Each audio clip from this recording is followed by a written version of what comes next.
Hi, I'm Thorstein from Cinema Terror, and today we are going back to the groovy 70s with the classic crime drama The Mac.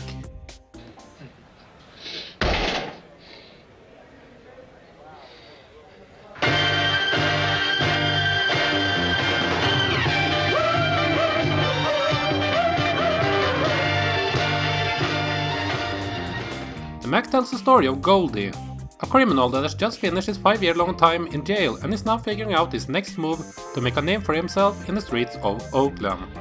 He takes up the profession of pimping, and we follow him as he tries to survive and get his money in between the deadly threats of corrupt cops, fellow pimps, and other criminals. Anybody can control a woman's body, see? But the key is to control her mind. You see, pimping's big business. And it's been going on since the beginning of time. The Mac comes right out of the 70s, in the midst of the blaxploitation boom, but I don't think it's fair to slap that label on this movie.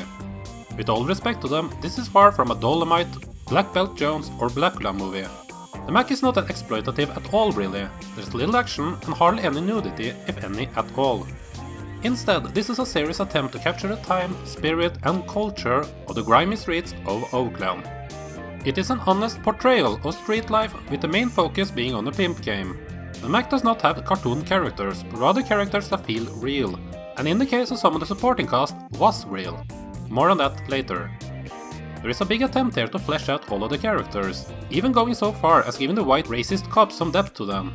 The Mac stands out from the crowd it is put in, and it would be a shame if people dismiss it as just another exploitation film.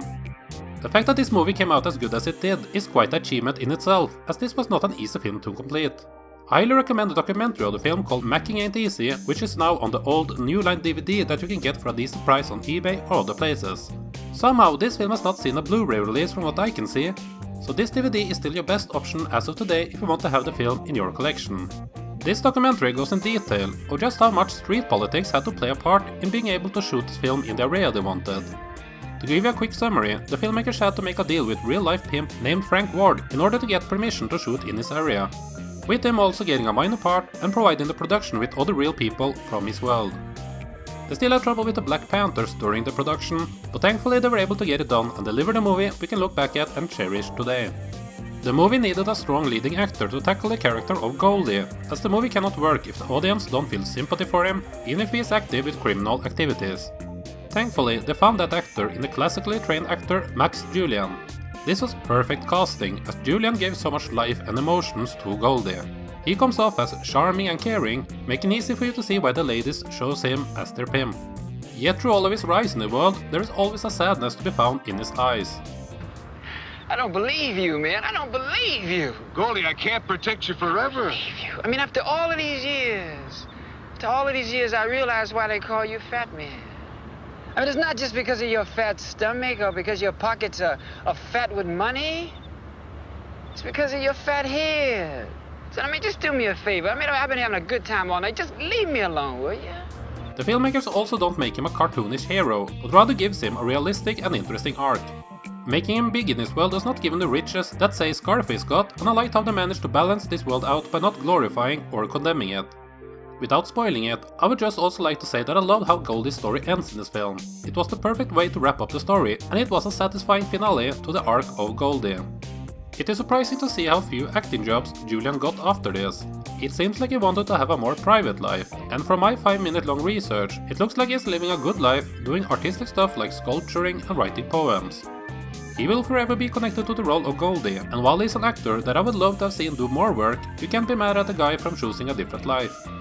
Nearly all of the supporting actors also do a great job, and I especially want to give praise to Don Gordon in his strong performance as one of the corrupt police officers, Hank, and Richard Pryor as Slim, Goldie's sidekick.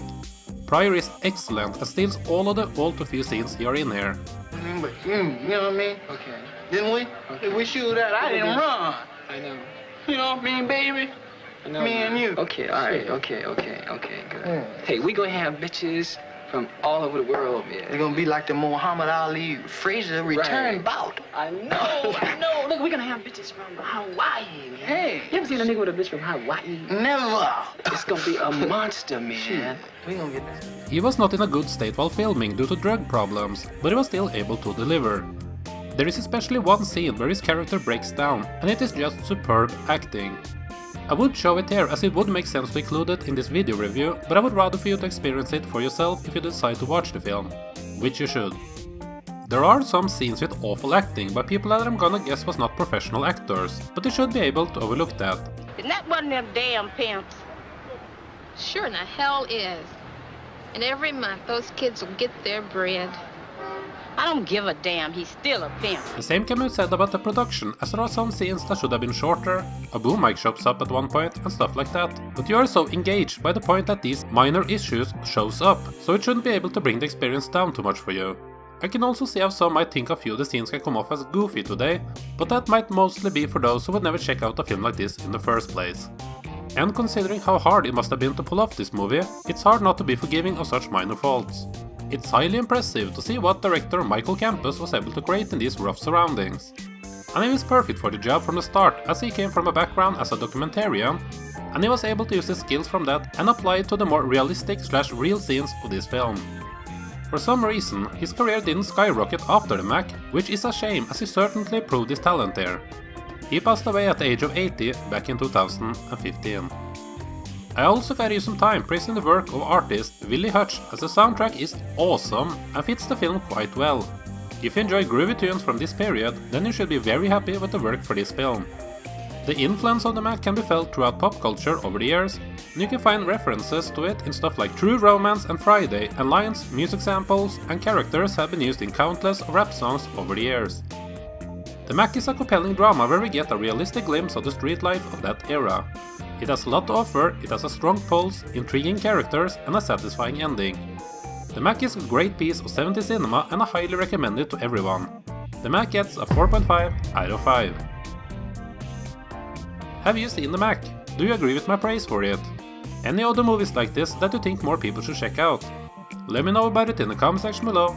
Subscribe and check out my other stuff if you like this video, and thank you for watching.